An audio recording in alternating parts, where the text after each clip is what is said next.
Vamos a meternos de lleno en un tema bastante peliagudo. La delgada línea que separa la libertad de expresión de la incitación al odio. Para ello, vamos a analizar cómo una fuente, en este caso JNS-TV, aborda todo este debate en el contexto de la política y los medios de comunicación en Norteamérica. Y todo arranca con esta pregunta, que es bastante directa. La lanza JNS-TC, un medio que ofrece noticias y análisis desde una perspectiva judía y pro-israelí. Su reportaje nos plantea un dilema central que la verdad sirve como punto de partida para entender una crisis que, según nos cuentan, se está desarrollando en dos frentes muy distintos. El primer frente de esta crisis, según el análisis de JNS-TV, es una especie de guerra civil ideológica que se está librando dentro de los medios conservadores en Estados Unidos. El reportaje insiste en que esto no es una simple diferencia de opiniones, va más allá. Es una lucha por el alma del movimiento, una batalla por la verdad misma. Entonces, ¿qué importa más, la verdad o hacerse viral? Pues aquí está el meollo de la cuestión, según JNS-TV. Esto es lo que está partiendo en dos a los conservadores. Por un lado, tenemos a figuras como Ben Shapiro, que defienden un periodismo de evidencia y claridad moral. Y por el otro, la fuente acusa a personalidades como Tucker Carlson y Candace Owens de priorizar los clics y la fama, incluso si eso significa promover lo que el reportaje califica como teorías de la conspiración y retórica antisemita. Y ojo, que el análisis de JNS-TV no se anda con rodeos y va directo a por Tucker Carlson. Le acusan de varias cosas, de dar voz a figuras muy controvertidas como Nick Fuentes, al que describen como un troll malvado, y de promocionar a un falso historiador con supuestas simpatías pronazis. Y no solo eso, también le critican por haber acusado a otros conservadores de odiar a los musulmanes. Para la fuente, todo esto demuestra un patrón de irresponsabilidad mediática. Pero la cosa no acaba con Carlson, ni mucho menos.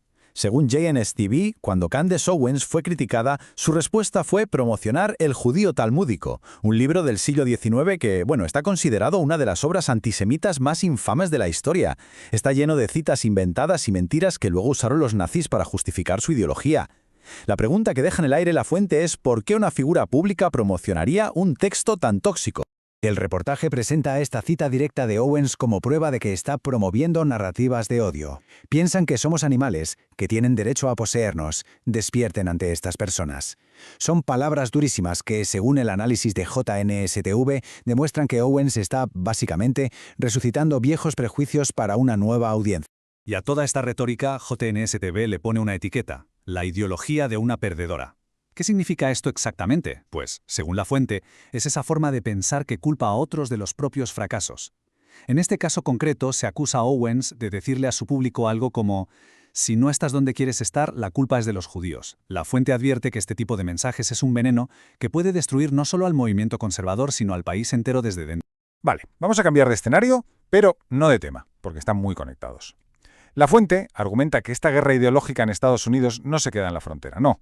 Sus efectos se sienten, y con mucha fuerza, en Canadá, donde el reportaje de JNS-TV describe una crisis de seguridad que está llegando a niveles, la verdad, alarmantes. Y para que nos hagamos una idea de la magnitud de esta crisis, la fuente nos da un número, y es un número que impresiona. Más de 6.200. Ese es el total de incidentes antisemitas denunciados en Canadá después del 7 de octubre de 2023. Es la cifra más alta jamás registrada en el país. Un dato que, según JNS-TV, demuestra que el odio no es solo palabrería, es una amenaza muy real. Y este gráfico lo deja clarísimo. Fijaos en la escalada. El aumento de incidentes antisemitas en Canadá ha sido exponencial. En 2022 se reportaron poco más de 2.700 casos. En 2023, antes del 7 de octubre, la cifra ya había subido a 5.800. Y después de esa fecha, se disparó por encima de los 6.200. Es un aumento brutal que, según la fuente, es una señal de alarma que no se puede ignorar.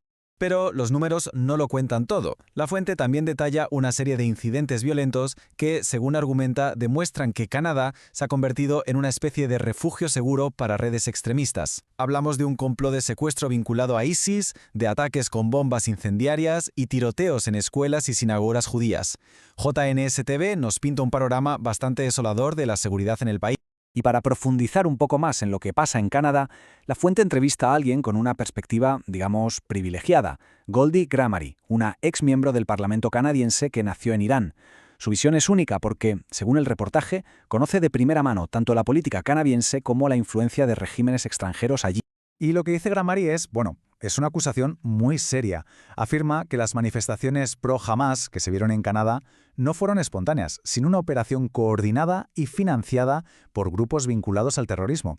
Dice que el mismo 7 de octubre, mientras el mundo se enteraba de los ataques, ya había gente celebrando en las calles de Canadá.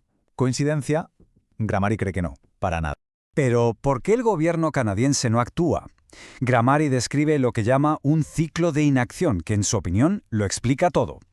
Primero, la influencia extranjera, sobre todo de Qatar, Irán, que financia el activismo. Segundo, el miedo político. Los políticos canadienses temen que los tachen de islamófobos si dicen algo.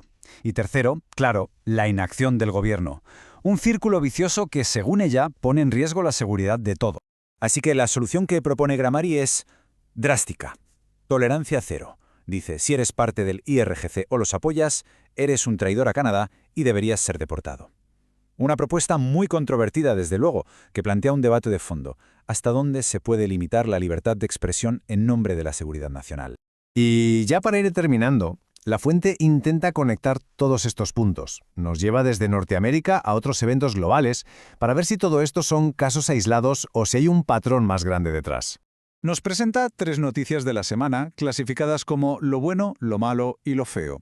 Por un lado, lo bueno, la policía del Reino Unido deteniendo manifestantes. Por otro, lo malo, una mujer que apaga las velas de Hanukkah en Tel Aviv. Y por último, lo feo, el especial del cómico Dave Chappelle acusado de normalizar el antisemitismo. Para JNSTV, estos 3 eventos, que parecen no tener nada que ver, son en realidad parte del mismo conflicto ideológico global. Al final, todo se reduce a la pregunta que ha estado flotando durante todo este análisis. ¿Dónde está exactamente la línea entre la ideología y la incitación? Entre la libertad de expresión y el discurso de odio. Es un debate muy complejo, sin respuestas fáciles, pero que, como hemos visto, tiene consecuencias muy reales.